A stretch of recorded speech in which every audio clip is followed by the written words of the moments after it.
quick overview, our mission is connecting people who care with causes that matter, and we help donors build endowments to support their favorite causes in Kankakee and Iroquois County. Our purpose is to enhance the quality of life in Kankakee and Iroquois County today and for the future. And by awarding grants to nonprofit organizations that serve members of our communities, we can fulfill our mission and purpose. Last year, we awarded over $469,000 to nonprofits across the counties through our grant awards.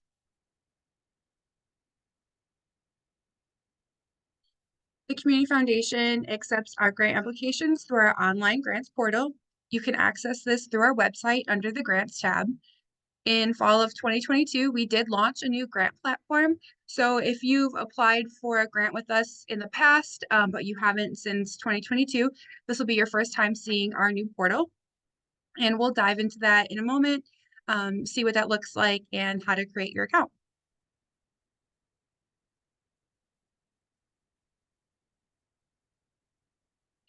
The Community Foundation awards are made to organizations with a charitable 501c3 status, as well as quasi-governmental agencies, could be schools, libraries, park districts.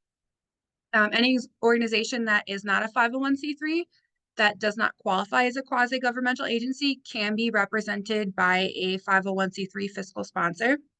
There's only one application accepted per nonprofit. So if you have a fiscal sponsor representing you, they're also not allowed to or not able to apply for that same Community Works grant.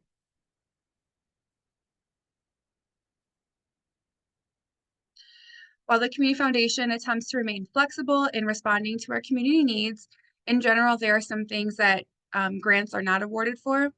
That would include religious purposes. However, grants can be given to religious organizations for programs and projects that are consistent with the grant priorities. This also includes purchase of advertising, capital or operation debt reduction, political campaigns, and multiple organizations or multiple proposals from an organization. There are also a few expense categories which are generally discouraged, and that would be expenses for technology with a shorter term life use, administrative costs, which include salary, fringe benefits, general office expenses, utilities.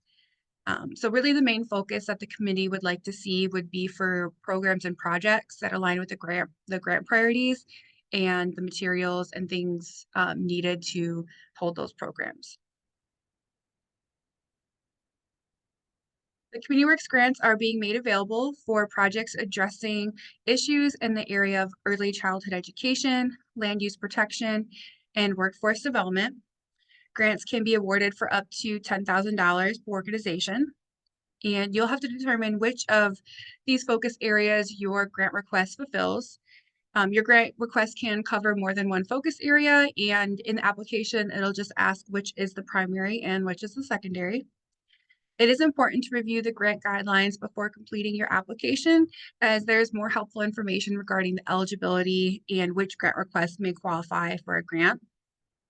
When I sent out the calendar invite, I did attach those grant guidelines for you, so you have them available. They're also on our website and they are within the application. Before I jump into the different categories for Community Works, is there any questions we have so far?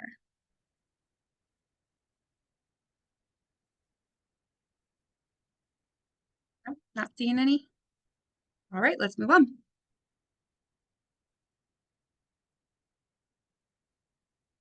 So the first area is early childhood education. And early childhood education is considered ages 0 to 8 years old. And within that category, these would fund projects and programs which improve the quality of childcare, support parent education, improve the accessibility of early childhood services, and improve access to children's mental health services. Some grants, or one of the grants that's an example that fits into early childhood, was the Kankakee County Health Department. They did a car seat program, and so we were able to fund the purchase of car seats, which they have on hand all the time, but they also hold car seat fairs. So families, caregivers are able to go and get their child fitted for the appropriate car seat. They'll make sure that it's installed correctly and that you know how to buckle your child appropriately and safely. The next category is land use and protection. So programs and projects which would expand community efforts on land development with considerations for recreation focused on the benefits of our rivers. Those that take steps to preserve the rural charm, address transportation issues, and develop plans for county infrastructures and zoning. Pictured here, you'll see the Bourbonnais Grove Schoolhouse. So the Village of Bourbonnais and the Bourbonnais Grove Historical Society did a reconstruction of the 1837 Bourbonnais Grove Schoolhouse. And this was in 2021 for the grant, and then it took a year or so to complete. And so the house is now available as a visitor site, and they will be developing programs for students to visit and experience what school was like in the 1800s. And the last category is workforce development. So these projects and programs would increase the work opportunities for unemployed and underemployed youth through the collaboration with Workforce Board or other governmental and community-based organizations, as well as youth programs that prepare entry-level employment through the development of soft skills and work experience. A great example of that is the workforce fair that the YMCA holds. And then pictured here is actually a picture from Love a Latte. And so what they do is they help uh, young adults with certain special abilities train to be productive in the workforce. As mentioned, all grant applications will be completed in the grants portal. So you'll go to our website, and under the grants tab, this is where you will submit your application, as well as complete any follow-up forms or evaluations. Under that grants tab, you're also going to see other information related to our grants, such as what opportunities are available, any grant writing tools, and then also we're starting to put our grantee stories up there for everyone to see. If your organization has already applied for a grant and already has a profile, so we just had our fall grant cycle for 2023, which was the community stewardship, fine arts, and the Dunn grant. If your organization had applied then you already have a profile set up. If it was someone else in your organization and you are someone new now applying for a grant, you just need to be added as a user. So you don't want to set up a new profile. You just want to reach out. You can call the foundation, you can email me, and I will just add you as a user to that existing organization. But if your organization this is the first time you've ever applied with us, or this is the first time you've applied since 2022, then you can go ahead and set up that profile. If you have any questions, whether your organization has an established profile, just feel free to reach out and I can look that up for you. And then if you do, I can just get you added. And then of course, if you ever forget your password, you can just follow the forgot your password prompt and reset that easily from there. Once you do have an account created, you will see this page here, and it's going to show you the available grant opportunities, and then you can go ahead and click apply to begin your application. You may sign in and out of the grants portal at any time to work on your application as many times as you like. So you can just save and exit, and at any time you can go back into that grants portal and you'll be able to see your open request on this page here. And then you'll just click edit application and you'll be able to go back in where you left off.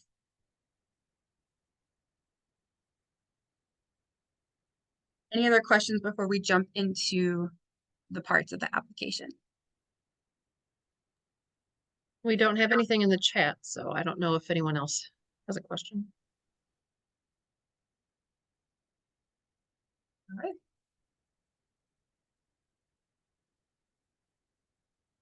So these are the different sections of the application. which you'll see when filling that out. You'll complete each section. And the system does use conditional logic, so questions may appear or disappear based on how you answer the questions. Any required questions are going to be marked with an asterisk, and they must be completed to submit your application. New with this grants platform is an option to collaborate with other users. So specifically those organizations who are being represented by a fiscal sponsor, you're going to utilize this feature. If you select that your organization has a fiscal sponsor, it's going to prompt you to invite them to collaborate on this application. And then there's going to be specific sections which they'll have to fill out, such as in their required document uploads and their declarations and compliances. And then any applicant can invite a member to collaborate on the application. So if there's more than one person on the in the organization who's working on the application, if you you need someone else to fill out a different part, you can give them editor capabilities. If you just need someone to review it, you can give them a viewer capability. And then a tip we recommend when completing the essay type questions is we suggest that you write those in a Word document and then copy and paste them into the application. You can type directly into the text boxes and the program will save as you go, but with technology, there's always issues that come up. So if you lose internet or, it just crashes, power goes out, you don't want, the web page times out. You don't want all your hard work to accidentally disappear. And then it's a really good practice to have, especially when you're filling out multiple grant applications, because sometimes the questions are similar and you can just, change that little bit that you need for your essay question. So yeah, it's best practice just to have them saved in a Word document and then copy and paste them into the application.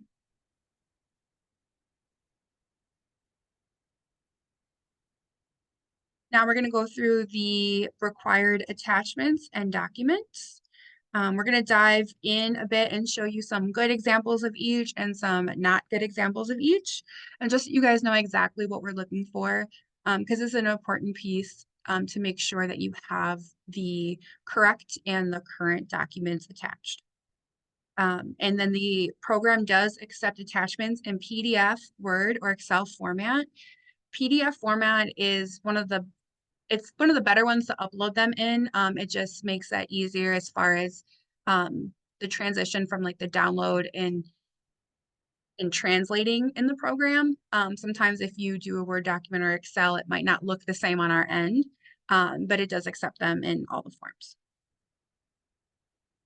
Under the project information section, you will see there's a required budget upload. The grants committee has asked that we use a uniform budget spreadsheet so they may capture all the relevant information. But then this also lets you, the applicant, know what we're expecting. So you see it has a description of each item, the total cost of each item, the amount which you're requesting the community foundation to fund, what amount is funded through other sources, and then for each line item, the percent that is of your total budget. This spreadsheet's included in the grant writing tools section under the grants tab. And then a link is also provided in the application, which will navigate you directly to that page. You'll be able to download that budget and then fill out your organization's information, save it, and then upload it directly into the application. This is an example of a very good project budget. You see that it's detailed and descriptive, and it's organized by categories. So it has the different workshops, resume workshop, August. We have interview workshop, and then financial literacy. And then under financial literacy, it breaks down. We have the facilitator materials, the program snacks, the time, the facilitator's time.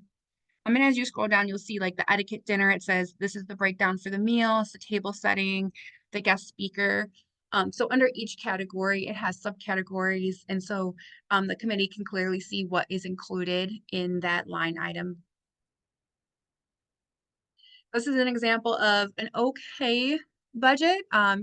It does have the different sections listed, but it leaves much to the imagination. Like it just says workshops. We don't know what's included in the workshop, like what materials, marketing, what is included in marketing. just administrative costs? Is it salary? Is it, so it kind of leaves the committee guessing.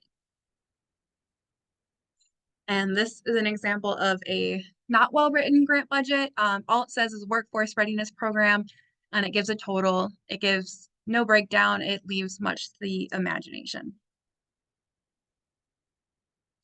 Moving on to project timeline, here's a good example of a project timeline. We have specific dates, times, and topics, and the committee has a clear understanding of the plan to execute the project. This is also helpful when we're completing our evaluations. We're able to see, you're able to reflect on your timeline and see, did we complete what we expected to in the time that, we planned? As well as when we're planning site visits, then we can look through your timeline and say, hey, we would love to stop by to the How to Build a Great Resume workshop on January 19th. And then this is a not well-written example of a project timeline. Again, this leaves much to the imagination. The more clear information we can provide the committee, the less filling in the blanks they have to do when reviewing your applications and asking questions. Moving on to letter of determination. This is the tax exempt letter that we are requesting. So this is your 501c3 letter of designation from the IRS. You'll see that it has the organization's information on the left-hand side, and it does have the federal tax ID number on the right-hand side. And then it clearly states in the letter the organization's 501c3 federal tax exemption status. So if you were a nonprofit 501c3, you should have this letter here. And then shown here is the Illinois sales tax exemption certificate, and this is what we are not looking for. The reason we show you this is because it often gets confused with the letter of determination. And so this is just, we skipped back. This is just the sales tax certificate. So that's not what we need. All right. Most tax exempt organizations are required to file annual returns. Which form an organization must file generally depends on its financial activity, and that's shown on the chart here. This chart can be found with additional resources on the IRS website. And after the presentation, I'm also going to put that link on our website under the Grant Writing Tools tab, so that way you guys can easily reference this if needed. It's your organization's responsibility to know which form is required to be filed, and your submission must be current within the last 18 months. There are several variations of the 990 upload which we can submit, and that's going to vary by organization. So shown here is the full 990.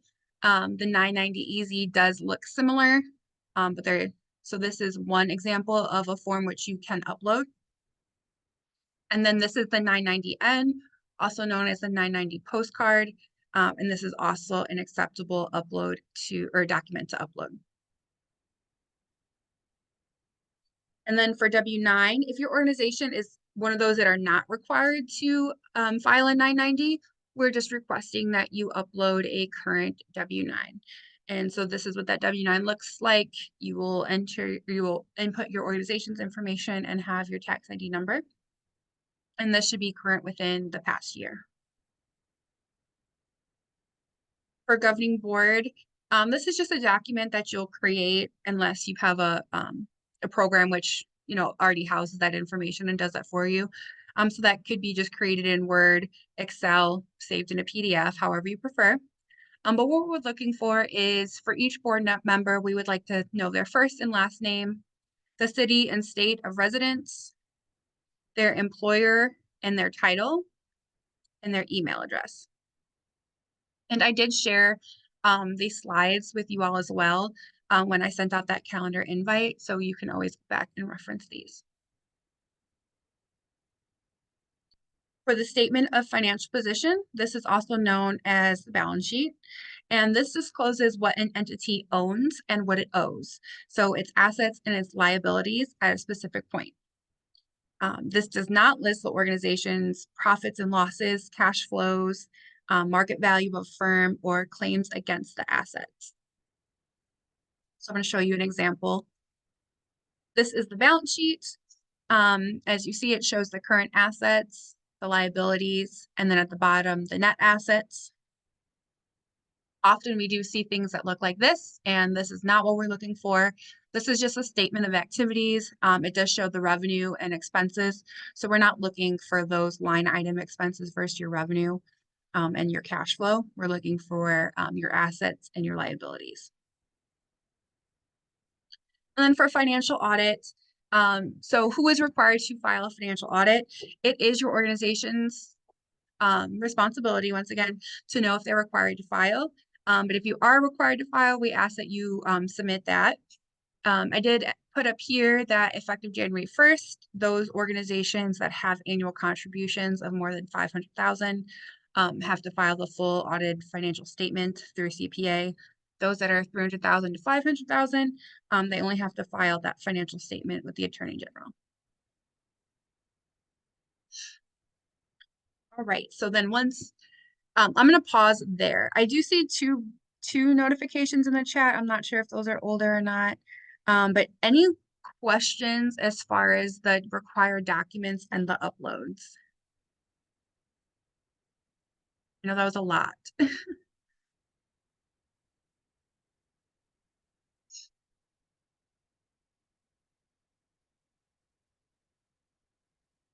All right, I'm not seeing any. Oops, my slide jumped. There we go. All right, so we'll continue on. So once all the required questions are answered and documents are uploaded, you will be able to submit your application. You will receive an email stating that your application has been successfully submitted. And then if all required questions are not answered, it's not going to let you submit it. Like I said, they'll be asterisked, or a lot of times if you try to hit submit, the box will be highlighted in red, and that just means that you have not completed that section. And then noted at the bottom here, all the submissions are due by Friday, March 1st. After the applications are submitted, they are reviewed and evaluated. So the staff review is completed to determine if your attachments are current and correct, as well as determine if your grant fits into one or more of the 3 focus areas.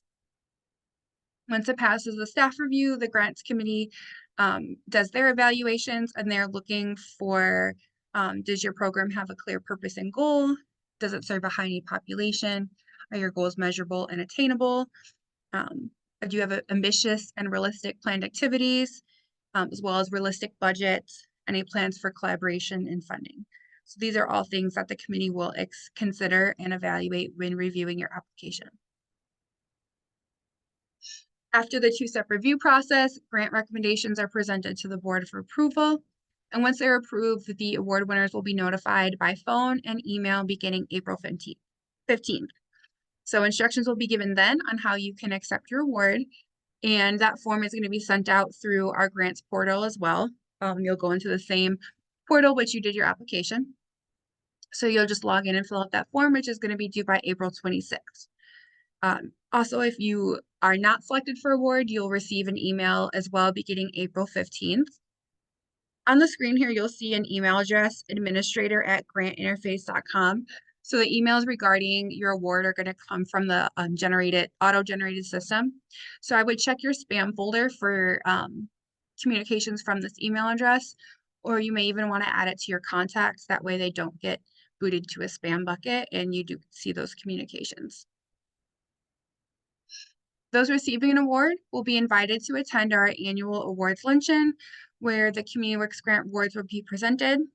This is held tentatively for now, Thursday, May 23rd at the Kankakee Country Club. Each organization who's receiving an award will be gifted 1 ticket to attend, and then it's encouraged that you invite other members of your organization and your board. In your grant acceptance form, you'll be asked your preference for grant reporting. So we are now offering the choices between written evaluations, phone or virtual interview, a video submission, or a site visit. The written evaluations will be assigned and completed in our grants portal. And then all forms of your evaluation will be completed before December 15th, 2024. So if you're going to do a site visit or a phone or virtual interview, I'll also send a form out through the grants portal, and you'll get to select a couple days and times that would work best for you, and then we'll communicate when we're going to schedule that. These are important dates to remember, which we did cover throughout the presentation. So I would go ahead and take a screenshot or a photo of this slide if you need. Just a reminder that Friday, March 1st, applications are due. Applicants will be contacted whether they receive or were declined for award beginning April 15th. Your deadline to accept your award is April 26th. Our awards luncheon is May 23rd. The checks will be sent in the mail beginning or dropped off, depends, but that will start the distribution June 3rd, and then your evaluations will be due by December 13th.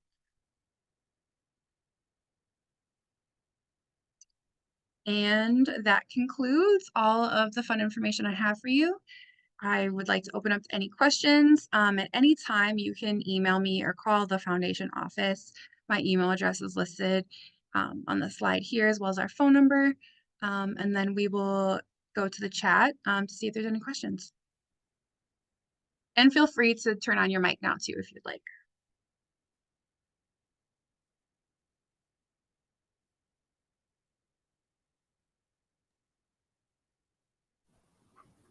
Nicole, did you want to turn your mic on? And Yeah, here we go. So we just had a couple of questions in the chat. One was about religious organizations and basically what documentation. And so they would just need to fill out that W-9 form. Are startups invited to apply? Yes, as long as you have filed for your 501c3 status and have received it. Okay. Is there a defined fiscal year? Example, July 1st through to June 30th. So it doesn't matter what your fiscal year is. It could be January to 1 to December 31st. Like you said, January 1st to June 30th. That doesn't matter, but your program should be completed between June 1st and let's see, do I have that right? Yeah, between June 1st and May 31st. And we do ask for an evaluation or at least an update in December so that we know that your grant is on track. Hopefully that answers your question.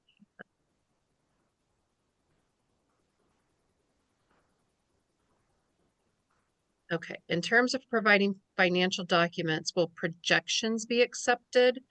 Yeah, so Alicia, you are a special case because you are a brand new nonprofit. I am going to, well, in terms of providing financial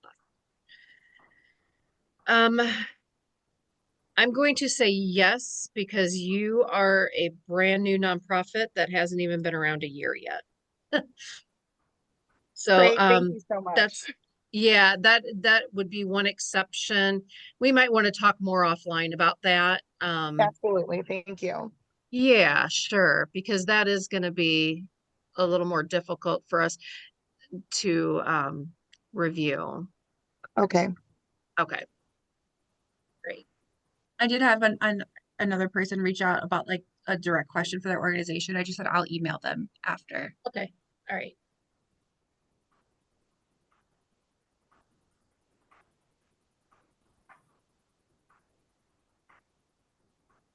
Cora, do you have a question? I saw you on mute. No, I'm good. Okay. For Fabulous. now. I will call if I do, though. Thank you. Okay, wonderful. Yeah, we would rather you ask the questions now, just to, and if there, once you get into the application and you're working on it, and if you have questions like, or you don't understand what the question is asking for, definitely reach out. I'll just say to Mia. Okay. All right. Thank you. Yeah. Because especially as your first time filling out our application, there's going to be questions that come up. Especially if you're using a fiscal agent, what documents, whose documents are we requesting, and whose information do you want? And so that can get tricky too. I guess But I do we just have want a to see you question. succeed. Oh, go ahead, Cara. You did mention about setting up a new portal if we hadn't applied before 22, I believe. Yes, So we Mhm. would have to set up a brand new portal. I think so, because I don't think I've seen a grant request for you guys since like 2020, but I can double check and Mhm. email you as well. Okay, no, we haven't. Okay, thank you. Yeah, Yeah, because I think we just started using this new system with the fall grants, correct, Mia? fall of 2022. Oh, the fall of 2022. Okay. Yeah. And like I said, with this, you can have multiple users, but there is just one main organization profile, but then we can add as many users as we need to under that organization. Okay, thank you. Mm-hmm.